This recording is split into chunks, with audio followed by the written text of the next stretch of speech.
যাক, ইসলামটা এটাই হলো ইসলাম। এদের আল্লাহ রাসূলের সামনে এক লোক আসলেন, অনেকগুলো সাহাবীদের মধ্যে বসে আছেন। একটা লোক আসলো, সাদা ধবধবে তার শরীর, কালো কুচকুচে চুল মাথায়, সফরের চিহ্ন তার মধ্যে পাওয়া যাচ্ছে না।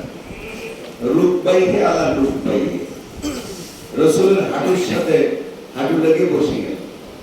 বসিয়ে কইতেছে, কোন কথা নাই, আসিয়া বলছে আকবরিনি আলাল ঈমান, ঈমান কাক কয় বলেন। রাসূল উত্তর দিলেন। তারপরে আবার দ্বিতীয়বার জিজ্ঞেস করলেন, আকবরিনি আলাল ইসলাম, ইসলাম কাকে বলে বলেন। রাসূল উত্তর দিলেন। তারপরে বললেন, আকবরিনি আনিস সাআত, কখন কিয়ামত হইবে বলেন। রাসূল বললেন, যিনি প্রশ্ন করছেন উত্তরদাতার চেয়ে প্রশ্নকারী ভালো জানেন। লাস্টে আবার বললেন, আলেমরা ভালো বুঝতেছেন, সবাই শুনতেছেন, বুঝবেন। তারপরে রাসূলকে আবার বললেন, আখবিরনি আনিল ইহসান, ইহসান কাকে বলে বলেন। রাসূল তখন বললেন,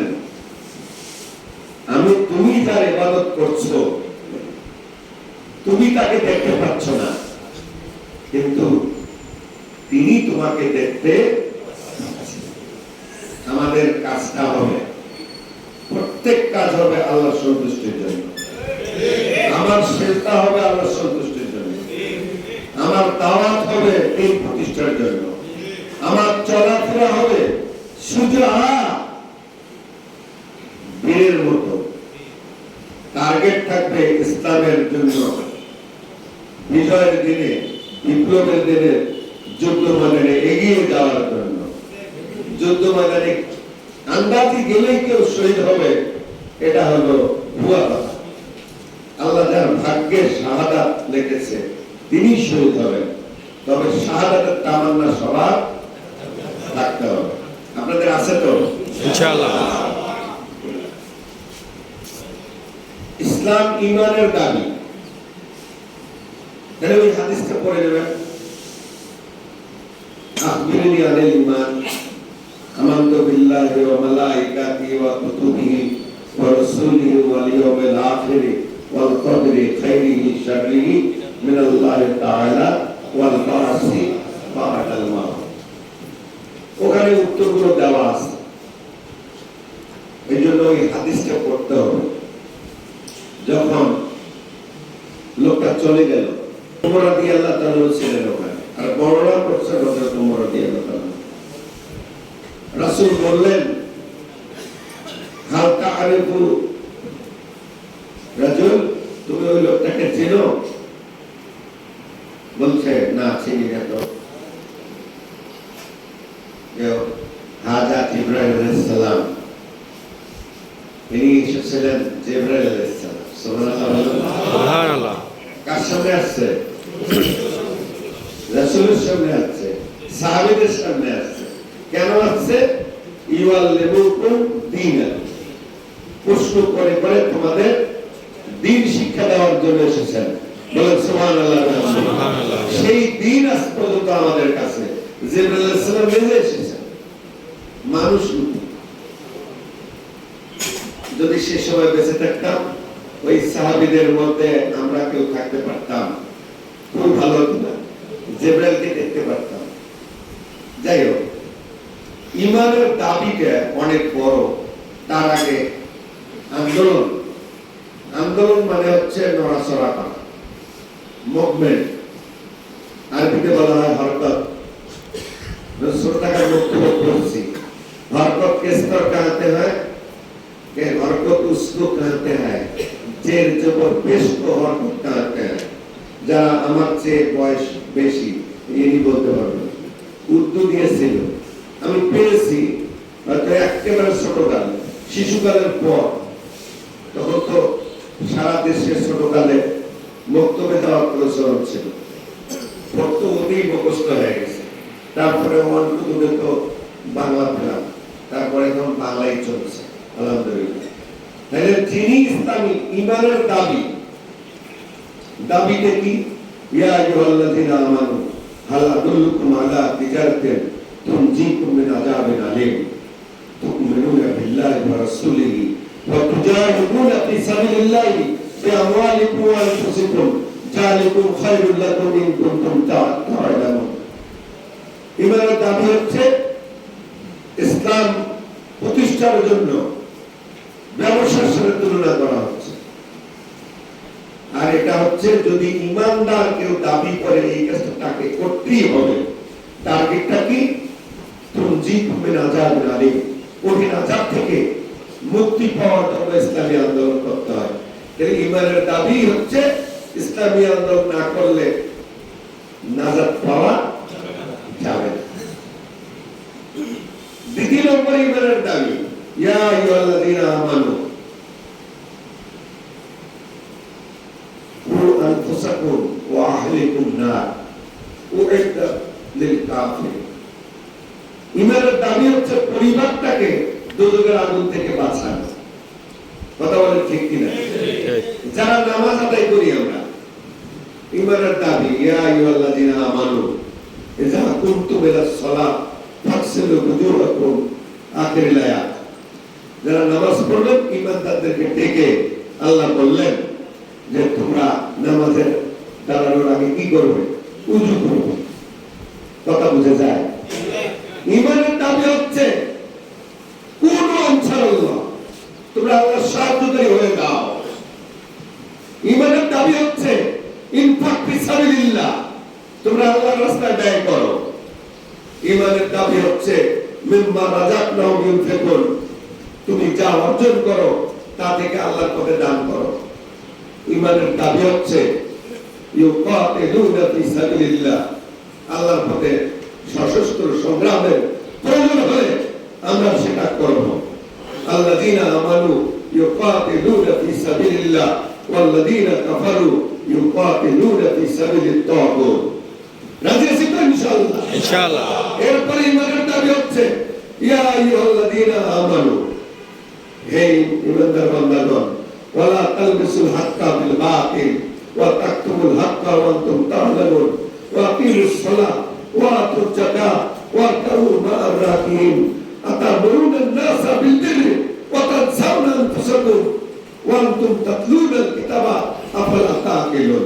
ঈমানের দাবি হচ্ছে ভালো মন্দের মিশ্রণ করা যাবে না। ঈমানের দাবি হচ্ছে হক এবং বাতিল যখন আসবে হককে ধারণ করতে হবে, বাতিলকে প্রত্যাখ্যান করতে হবে। ঈমানের দাবি হচ্ছে কোনো হক, কোনো ইজম, কোনো পার, কোনো শক্তি, কোনো শত্রুর হয়ে প্রকৃত হককে গোপন করা যাবে না। কিন্তু আমরা দেখেছি এক সময় 2008 থেকে 2012 সালে রংপুর জেলার আমিরের দায়িত্ব পালন করতে দেখেছি। যারা আমাদেরকে দাওয়াত খাওয়াইতো, যারা আমাদেরকে ভালোবাসতো, বাজারের কাছে দেখা হয়েছে, সালাম দিয়েছি, হাত বাড়িয়ে দিয়েছি, আমাদের সঙ্গে সালামের জবাব দিয়েছি কিনা, হাতটা বাড়িয়ে দিয়েছি মুসাফা করার জন্য, কিন্তু মুসাফাটা করার সাহস পায় নাই। দেখা করতে গিয়েছি, বাড়িতে থাকার পরেও বলছে বাড়িতে নাই। ওয়ালা তাকতুমুল হাক্কা, আল্লাহ বলছে তুমি হকের উপর ছিলা, আজকে দুর্দিনে দায়িত্বশীল এসেছে, মুসাফাদিন করতেছে, হাত বাড়িয়ে দিচ্ছ না, বাড়িতে থাকার পরেও বলছো বাড়িতে নেই। ওয়ালা তাকতুমুল হাক্কা, তুমি আসলে সত্যটাকে গোপন করছো। এরকম দিন গেছে কিনা? আমাদের লোক ব্যাংকে গিয়েছি, বলছে ভাই তাড়াতাড়ি করবেন। আমাদের লোক মার্কেটে গিয়েছি, বলছে ভাই আপনি একটু আমার দোকানে খরচ না করলেই ভালো হয়। এখন আমাদেরকে তারা কিন্তু ডেকে নিয়ে যায়, ওই ওখানে বসে রাখে, বলে যে আপনি কিছুক্ষণ বসলে আমার ব্যবসাটা ভালো হবে। এই জন্য আল্লাহ বলছেন ওয়ালা তাকতুমুল হাক্কা ওয়া আনতুম তা'লামুন, তুমি জানো যেটা প্রকৃত হক, এটা সত্য, কিন্তু বিপদের সময় আমরা এটা দেখেছি যে তারা এটা গোপন রাখত। এই কথা বলে ঠিক না? আমাদের মধ্যে এরকম লোক নাই এখানে যারা আছেন, বলা যাবে না। যদি থেকে থাকে আল্লাহ যেন মাফ করে দেয়, আল্লাহ যেন আল্লাহ যেন মাফ করে দেয়, আল্লাহ মাফ করে দেবে। মাফ চাইলে মাফ করবে, কিন্তু ফিরে আসতে হবে। এটা কেমন কথা? তাহলে হক, হককে এক সময় তুমি গোপন করেছো, আবার ফিরে আসো। ইস্তেকামাত আলাল হক, এই হকের উপর টিকে থাকো। কে কে পারবেন? আবার যদি যুদ্ধ আসে, অনেকে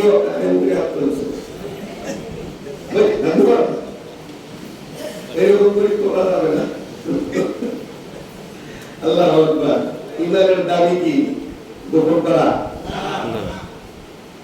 কুল জাআল হক ওয়া জাহাকাল বাতিল ইন্নাল বাতিলা কানা জাহুকা।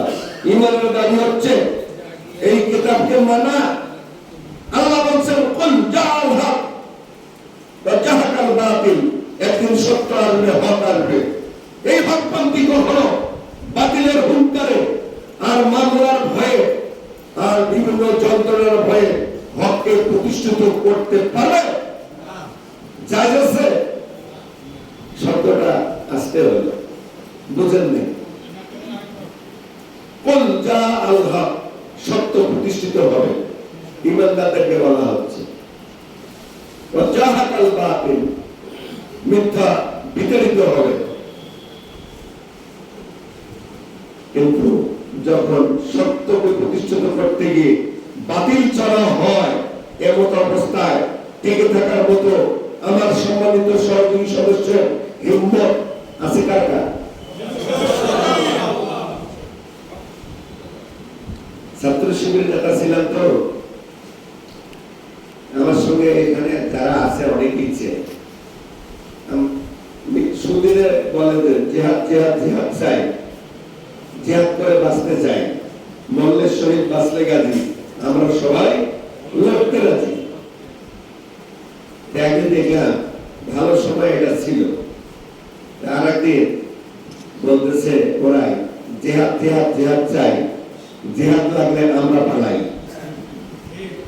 এটা কি ইমানের দাবি হলো? যাই হোক, তাইলে আন্দোলন মানে নড়াচড়া। পৃথিবীতে অনেক আন্দোলন হয়।